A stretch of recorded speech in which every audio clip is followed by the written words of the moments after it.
que las tengo.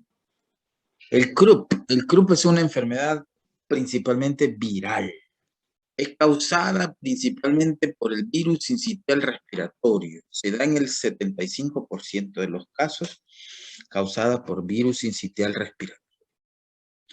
Perdón, parainfluenza. Parainfluenza. Croup se da por el parainfluenza. ¿Sí? Este virus ya lo evaluamos, ya lo examinamos en el control de lectura. El parainfluenza tiene la característica que tiene una fácil transmisibilidad. Y la infección más significativa de este virus del parainfluenza es el croup. ¿Ah? El croup, en cuanto a su nombre, ha ido evolucionando a lo largo de la historia. Es una tos es llamativa. El diagnóstico del croup es clínico, es oyéndolo. La característica principal es su tos metálica, su tos perruna, su tos de chucho, dice la gente. Cuando usted oye este tipo de tos, usted ya sabe que es un croup. Y usted piensa, el agente infeccioso más frecuente de croup es el parainfluenza. Vamos a ver. Aquí tenemos que, siendo un poquito anatómico, el croup no es más que una laringitis aguda por debajo del espacio glótico. Hablábamos la vez pasada que la glotis es el espacio donde están las cuerdas vocales. Entonces, hay un edema en esta área provocado por este virus, principalmente por el virus parainfluenza. ¿Sí? Es un proceso inflamatorio, un edema que produce una obstrucción y hay una inflamación de las cuerdas vocales. El niño puede manifestar disfonía, ronquera. Cuando a usted se le va la voz, eso se llama disfonía, está ronco. El diagnóstico de disfonía me hace pensar en un problema viral principalmente. Se le ha llamado croup, ¿verdad? Por el tipo de sonido que generan los pacientes, un sonido grave, y prácticamente tiene un origen, el término inglés, que tiene su relación al español como gritar fuertemente. El diagnóstico del croup es clínico. Le hacen los niños. Y usted ni siquiera ha visto al paciente y usted dice, hey, hay un croup. Y esta es una pequeña historia del croup, ¿verdad? Que lo van a leer ahí, es pequeño. Napoleón Bonaparte, allá cuando estuvieron en las guerras francesas. Hay diferentes sinónimos, ¿verdad?, que pueden contribuir a este tipo de enfermedad o enfermedades que se relacionan al croup. La difteria, originalmente esta difteria provocaba una tos perruna también, con la característica que al fondo, en la garganta, había una placa gris, no blanca. La blanca es de la faringoamigdalitis, por este poco beta-hemolítico del grupo A. La difteria, que ya no tenemos en el país, provocaba una obstrucción y era una placa gris, laringitis diftérica. Se le llamó también laringitis estridulosa o asma de Miller, laringismo, espasmo laringio. Se le llamó también falso croup o croup espasmódico, que ya lo vamos a ver. Posteriormente, se le adjudicó el término de laringotraqueobronquitis aguda, que es el término como aparece en Nelson. A sinónimos de la enfermedad debido a la tos ruido que tiene: canto de gallo, ladrido de perro, de foca, grito del cuervo, tos metálica, tos de cumbo, tos de chucho, grupa de un caballo. Las más comunes son la tos de chucho, la tos de cumbo y la tos metálica. Así refieren los papás. Dice que tose como chucho. Y eso hace pensar en un croup. Esto ya lo vimos, esta es la laringe. Recordar que la laringe está formado por 9 cartílagos, 3 pares y 3 impares. Estamos hablando de la región subglótica. Esta es la parte de la laringe, la parte interna. Y esta diapositiva ya la tienen cuando vimos fisiología del aparato respiratorio. Solo es para que sepan de que existen cartílagos que conforman a la laringe. Es decir, que la parte más estrecha se mantiene en el cartílago cricoides, y esto es así hasta los 10 años. Dijimos que la vía aérea de los niños a nivel de laringe es cónica, y a nivel de los niños arriba de los 10 años es cilíndrica. Aquí está, esta diapositiva ya la tienen, los cartílagos que forman la laringe. Este es el espacio de la glotis, que se divide por arriba supraglotis, glotis donde están las cuerdas vocales, y por donde están por debajo de las cuerdas vocales tenemos la infraglotis. El espacio glótico es un espacio que contiene las cuerdas vocales. Muchos de los CRUP afectan las cuerdas vocales, por eso de ahí es la ronquera, por eso de ahí es la tos grave que se da, característica del CRUP, ¿sí? Una vista externa y una vista interna, y esto es cuando sus cuerdas vocales se le mueven cuando está hablando. Todos hablamos en la expiración. Cuando usted saca el aire, junto con la actividad de los movimientos de las cuerdas vocales, usted puede producir fonación, ruidos, sonidos, palabras. La laringitis es una inflamación de las cuerdas vocales, ¿sí? Se le da el nombre también de laringotraqueitis, laringotraqueobronquitis. Son conceptos que así están descritos, que deberían de cambiar, porque realmente no afecta a los bronquios y le llaman laringotraqueobronquitis. Pueden haber alteraciones anatómicas de esa región y dar también esa tos metálica. Malformaciones congénitas a nivel de los cartílagos que conforman la glotis, la laringe, perdón, pueden dar estos sonidos. Hay infecciones transplacentarias, como son los papilomas, por virus del papilomavirus, que infectan la garganta y dan pólipos, el de la laringe, y estos son causantes de bien. El virus de la parainfluenza dijimos que es el principal agente infeccioso del CRUP en el 75% de los casos. Las causas bacterianas, tenemos bacteria, tenemos traqueitis bacterianas por Staphylococcus aureus, epiglotitis, que la vamos a ver, que es la causa que está causada principalmente por Haemophilus influenza, Mycoplasma pneumoniae. Para influenza, el tipo 1, 2 y 3 son los más comunes en los agentes infecciosos del CRUP. Hay diferentes tipos de CRUP, que ya los vamos a ver, que no son infecciosos. Principalmente el CRUP es de los niños pequeños, desde los 3 meses en adelante, hasta los 8 años se describen en las bibliografías que puede haber CRUP. Pero el grueso de los pacientes son los primeros 2 años, desde los 3 meses hasta los 2 años, como un máximo de 8 años de edad. Dijimos que la vía aérea de los niños menores de 10 años era cónica. Entonces, esta distribución anatómica permite de que esta estrechez de la laringe pueda que contribuya a la formación del CRUP en los niños de hasta por 8 años de edad. Existen 3 tipos de CRUP, aunque aquí dicen 2, la laringotraqueobronquitis o el CRUP viral, que es causado por el parainfluenza, en donde vamos a tener rinorrea, tos, fiebre, malestar general, irritabilidad, hay de febrícula, ese es el CRUP viral. Y ya sabemos que el CRUP viral es causado por el virus de la parainfluenza.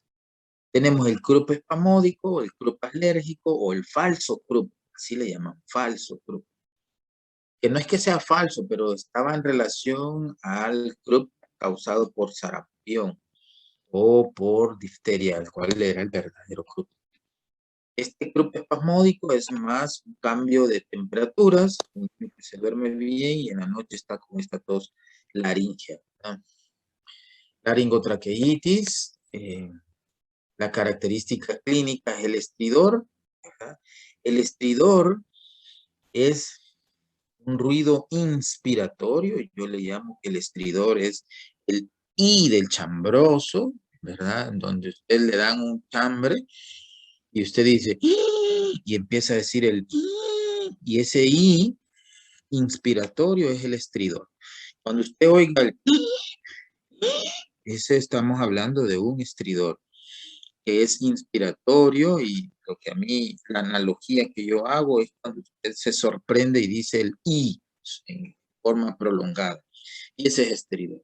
El crup, en los casos moderados o graves, me va a dar un estridor, ¿sí? Un ruido al entrar el aire.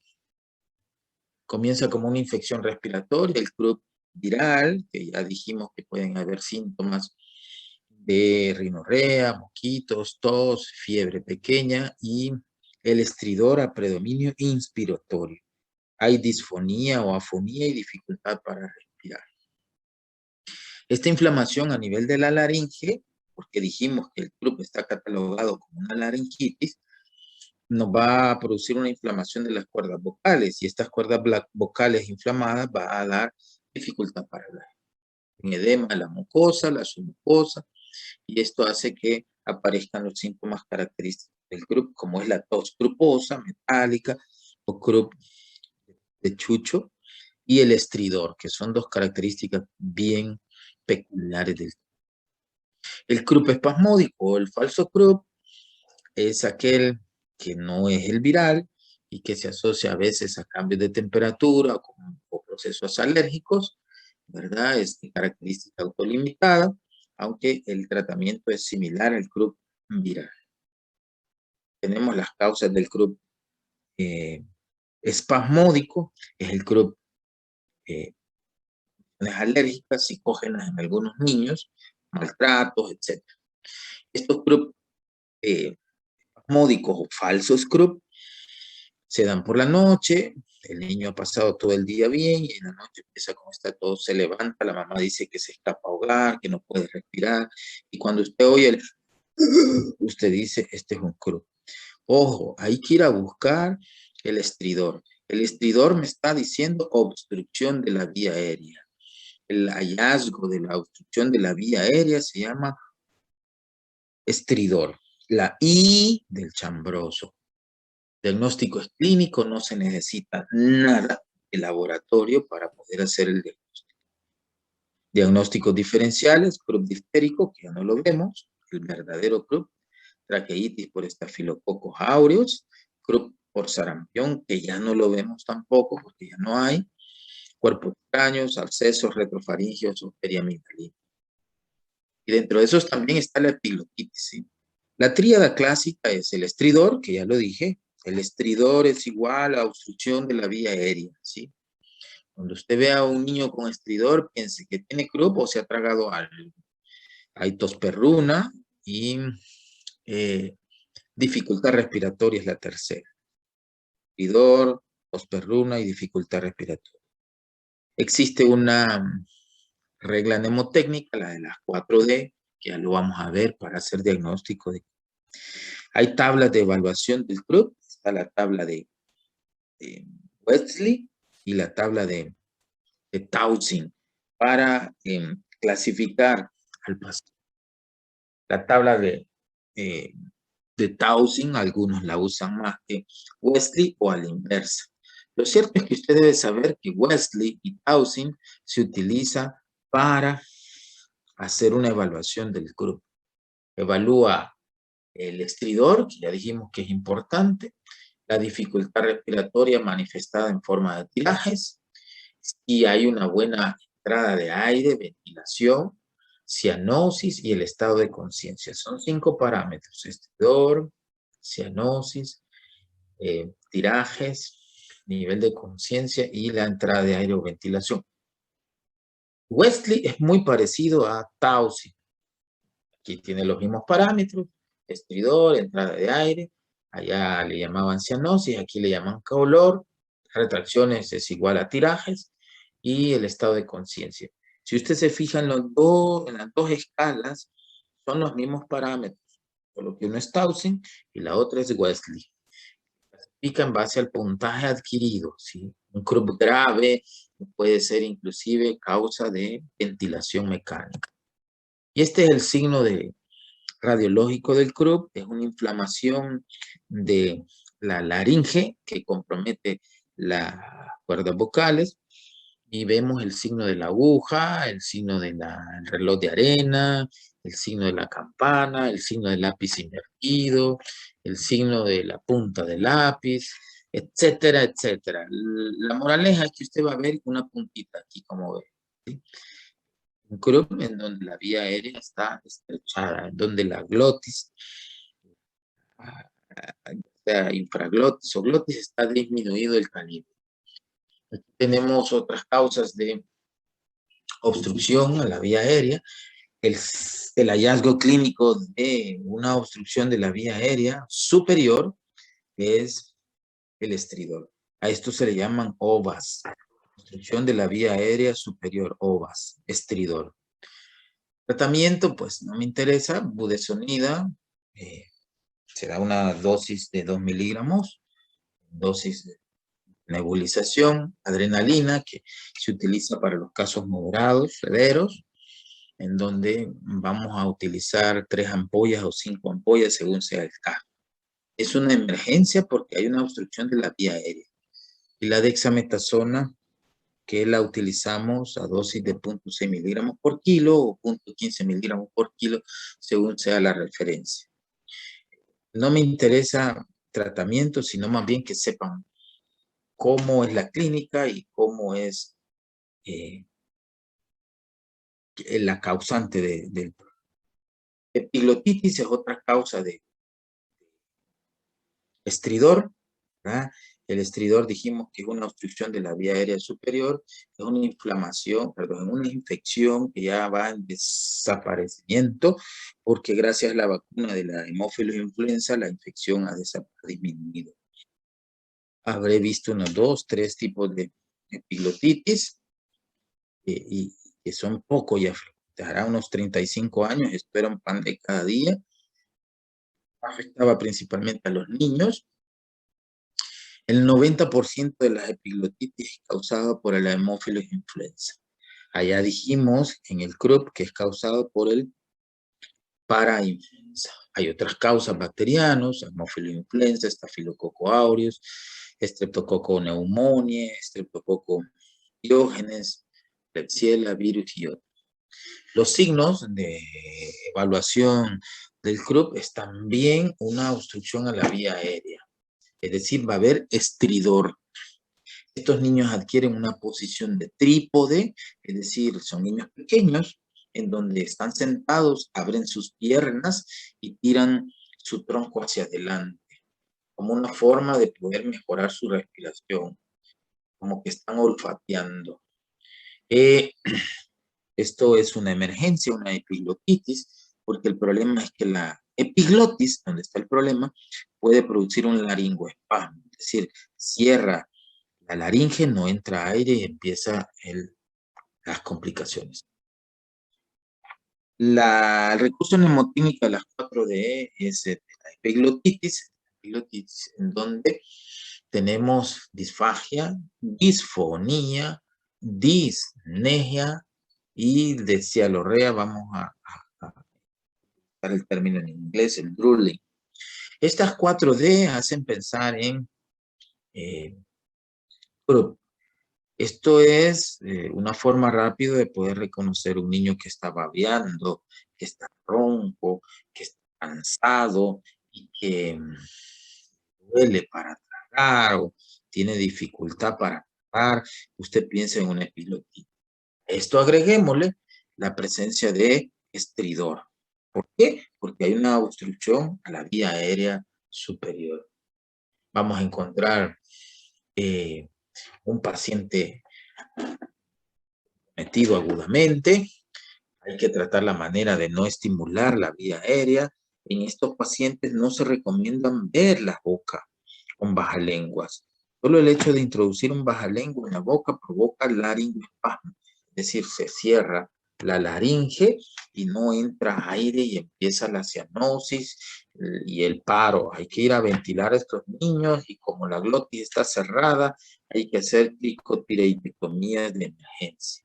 Una recomendación es ver la garganta con alguien entrenado en la vía aérea. La epiglotitis provoca un cuadro bien agudo, comprometedor. Claro, usted piensa que es epiglotitis, pero el niño anda corriendo, jugando, como que se sale del diagnóstico. Hay que ingresar al paciente, hay que garantizar la vía aérea, no provoque simulación, manténgalo en reposo lo mayor parte posible y utilizar antibióticos de amplio espectro que sean sensibles a hemófilos influenza. Dijimos que el 90% de estas epiglotitis es causada por hemófilos influenza. Y este es el famoso signo del dedo del pulgar, en donde usted lo que va a ver es una epiglotis que está totalmente inflamada, está bien hinchada. Cuando yo coloco el laringoplasma y lo introduzco, lo primero que yo veo es una epiglotis hoja y grande. Y esto puede cerrar la vía aérea y no permitir la entrada aire. Otra causa de estridor, ya vimos el estridor como Krupp, el estridor como epiglotitis, hoy viene el estridor como obstrucción a la vía aérea, cuerpo extraño. Es bien común en los niños menores de 3 años de edad, por eso en los juegos dice no apto para niños menores de 3 años, aunque hemos visto en niños de mayor edad que se introducen cuerpos. Los cuerpos extraños están en la vía aérea, no en la vía digestiva. Generalmente la vía más frecuente de introducción de los cuerpos extraños es porque están jugando. Accidentalmente se meten un hisopo, se meten moneda, etc. Posterior a la introducción empieza un reflejo de poder expulsar este cuerpo extraño y se manifiesta como. Y el cuerpo extraño está alojado en la laringe o en el bronquio principal, esto puede provocar inclusive el paro respiratorio y posteriormente cardiorrespiratorio. Si el cuerpo extraño logra bajar a uno de los pulmones, pues puede ser que no pase mayor cosa más que su tos, su cansancio, pero como tiene el otro pulmón y este le sirve compensador, no va a haber una clínica de ahogamiento. En cambio, si es a nivel de la laringe o el bronquio principal, sí habrá. La manifestación clínica depende del tamaño del cuerpo extraño ingerido o aspirado y según la región anatómica donde se localice puede ser un cuerpo extraño en posición laringea, en posición traqueal o en posición bronquial, que es la más común. Gracias a Dios se va al bronquio. Claro, muchos niños una vez introducido el cuerpo extraño hacen sibilancias. Las sibilancias se manifiestan en la expiración, de tal forma de que puede simular un asma, ¿sí? Una obstrucción a la entrada de aire, a la salida de aire, perdón, a la salida de aire de los bronquios. Sibilancias es un hallazgo clínico, un sonido agudo que se da principalmente en la expiración y refleja compromiso bronquial, ¿sí? En el 80% de los casos se da el cuerpo extraño localizado en los bronquios. La tos y la sibilancia son los hallazgos más frecuentes en los cuerpos extraños alojados a nivel de bronquios, ¿sí? O inclusive cuando llega a las vías aéreas más pequeñas. El estridor es de vías aéreas superiores y es inspiratorio. Y la sibilancia es expiratorio y es característica de la obstrucción a nivel bronquial. Y aquí tenemos una anatomía de la tráquea, el lugar o la localización más frecuente de salida o de aspiración de los cuerpos extraños una vez supere la laringe y la tráquea es el bronquio derecho. ¿Por qué el bronquio derecho? Porque es más corto, porque es más vertical y porque es más ancho. Y ahí es donde caen la mayor parte de cuerpos extraños. Hemos visto niños que se manejan como asma y no mejoran y al final se les hace una broncoscopía y encuentran una semilla de elote, encuentran una semilla de frijol, maní, pedacitos de carne, etc. Ningún niño menor de 5 años come solo, ¿sí? ¿Por qué? podemos tener complicaciones como son estas aspiraciones de cuerpo externo. Entonces, el bronquio donde más se alojan los cuerpos extraños es el bronquio derecho por su anatomía corta, ancha y vertical, como lo dice ahí. El tratamiento es ir a hacer una broncoscopía. Si el niño aspiró un cuerpo extraño, si es menor de 1 año de edad, se hace la técnica de Heimlich modificada en niños, en donde se le dan 5 palmadas en la parte del tórax posterior y a nivel del tórax anterior. Y se está haciendo ciclos de 5 compresiones y cambiamos hacia el otro lado del cuerpo, otras 5 compresiones hasta que lo expulse o empiece un paro o pierda la conciencia. Y esto es en los adultos, la maniobra de Heimlich. El signo universal de obstrucción de la vía aérea superior es llevarse la mano al cuello. La persona que ha aspirado cree que con ponerse la mano en el cuello va a poder retirar el cuerpo extraño, pero usted necesita hacer maniobras de compresiones subdiafragmáticas, torácicas, como lo vemos aquí. Esta es la maniobra de Heimlich. Si usted está solo, está descrito, puede hacerse usted solo la maniobra de Heimlich. Se supone que el cuerpo extraño está tapando la vía aérea y con una presión sobre la cavidad abdominal junto con sus brazos pueden contribuir a que usted mismo expulse el cuerpo. Bronquiolitis. La bronquiolitis es una infección de las vías aéreas inferiores que se caracteriza principalmente por la presencia de sibilancias. Ya vimos que bronquiolitis son sibilancias, aspiración de cuerpo extraño son sibilancias, el croup y los cuerpos extraños y las epiglotitis producen estridor cuando es vía aérea superior. La principal causa de estridor en pediatría se llama laringomalacia. La laringomalacia no es más que el reblandecimiento de los cartílagos de la laringe y da un ruido cuando el niño respira, da un estridor. Generalmente son menores de 3 meses. Esa es la principal causa de estridor en pediatría, laringomalacia. La bronquiolitis se define como el primer episodio agudo de sibilancias en los niños menores de 2 años. El pico más alto de sibilancias son los pequeños de 2 o 3 meses de edad. Tenemos el agente infeccioso más frecuente de la bronquiolitis es el virus sincitial respiratorio. Yo creo que eso lo practicamos en el corto.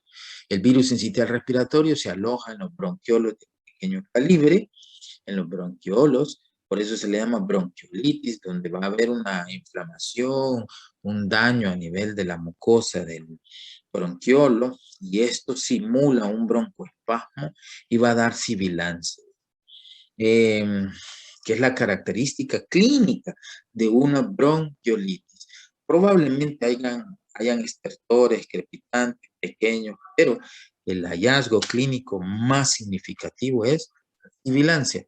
Muchos de estos niños son confundidos como asma o crisis asmática, pero es una bronquiolitis, una infección de las vías aéreas inferiores, es causada principalmente por el virus sincitial respiratorio.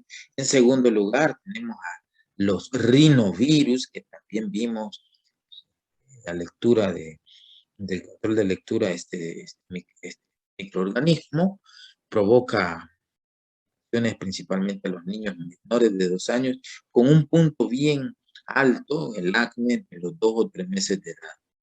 Hay un compromiso de bronquiolos, no de alvéolos, no es neumonía, se manifiesta como sibilancia. Existen los criterios, hicieron con anticipación los criterios de McConaughey, dicen otros, pero es McConaughey, y estos me sirven, estos criterios, para hacer diagnóstico. Un niño con sibilancias iniciales en los primeros 2 años de vida, con dificultad respiratoria y existencia de prodromos catarrales, gripita, fiebre, hace pensar en bronquiolitis. El diagnóstico de la bronquiolitis es clínico, no necesita más que su experiencia, su expertise, ¿verdad? Los criterios de McConaughey. Causada por virus, ¿verdad? Que produce una inflamación, edema y necrosis de la mucosa de los bronquiolos de pequeño calibre. Hablábamos que los bronquiolos respiratorios aparecen a partir de la división dicotómica número 17, que en la clase anterior hablábamos que son 23 divisiones dicotómicas. Entonces, estos bronquiolos respiratorios son los afectados que provocan detritos a la luz del bronquiolo y esto hace una obstrucción que se va a manifestar como sibilancias. Hay otras causas de virus que provocan bronquiolitis. El parainfluenza, el rinovirus, el influenza, adenovirus, metaneumovirus, etc. La bacteria, la única bacteria que va a provocar bronquiolitis es el virus, la bacteria del Mycoplasma pneumoniae. De ahí que una bronquiolitis que no mejora, que usted ya le dio tratamiento, que es bien complicado esto porque mucha bibliografía dice que no funciona, agregue macrólidos, pensando en que pudiese ser un Mycoplasma pneumoniae. El adenovirus, también vimos el control de lectura, va a provocar un tipo de bronquiolitis en características que se llama la bronquiolitis obliterante o el síndrome del pulmón blanco, en donde usted toma una placa y ve una radiografía totalmente blanca, hiperlucente, pulmón hiperlucente. El que provoca la bronquiolitis obliterante en pediatría se llama adenovirus. El agente infeccioso más frecuente de bronquiolitis es el virus incitado. Habla de bronquiolitis obliterante, estamos pensando en adenovirus. El cuadro es clínico, moquitos, tos, dificultad respiratoria, sibilancias, pueden haber crépitos ocasionales. Okay. La gravedad de la bronquiolitis se da sobre todo en los pacientes prematuros. Los prematuros son de riesgo, esos niños de 750 gramos, miligramos, pueden ser factores de riesgo a una bronquiolitis. Pacientes con enfermedades congénitas como malformaciones cardíacas, fibrosis quística, malformaciones pulmonares, hace grave la bronquiolitis. Un niño cardiópata con bronquiolitis, solo eso es grave. Una evolución de corto tiempo, menos de 72 horas. Niños menores de 6 meses, antes se hablaban menores de 3, acordémonos que el punto máximo de la bronquiolitis entre los 2 y los 3 meses de edad, el no haber dado lactancia materna, el que haya un fumador en casa, donde hay un niño menor de 6 meses, no debe de haber cigarros, y el hacinamiento. La escala que vamos a usar en la evaluación de toda dificultad respiratoria, donde haya sibilancias, acordémonos que la bronquiolitis que va a dar sibilancias es la escala de Downes-Wood o Wood-Downes. Esta es modificada, se le llama modificada porque agregan la saturación. Los parámetros de la escala de Wood son la saturometría, la frecuencia respiratoria, la sibilancia, ¿sí? Y los tirajes. Esta escala se aplica a los niños asmáticos, a los niños cansados que tienen sibilancia, ¿sí? Una tabla muy utilizada en pediatría. Hablamos que en Krupp usábamos la escala de Westley y la escala de Townsend. Y en bronquiolitis usamos la escala de Wood-Downes modificada. Está el puntaje, más de 6 puntos. Es una enfermedad grave que yo creo que la voy a ventilar, a colocar un tubo orotraqueal. Esta es la clase de vía aérea superior, obstrucción. Recuérdese que el estridor, cuando usted oiga el I del chambroso, le llamo yo, usted está ante un estridor y le tiene que hacer pensar en una obstrucción de la vía aérea superior. Las sibilancias hacen pensar en una obstrucción de la vía aérea inferior. Caso de el asma, caso de la bronquiolitis. El quejido, hablábamos del Silverman-Anderson la vez pasada. El quejido es un mecanismo de adaptación, de defensa del niño para aumentar la capacidad de reserva de aire, ¿verdad?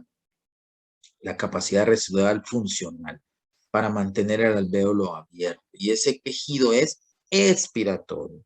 La sibilancia es expiratorio y el estridor es inspiratorio.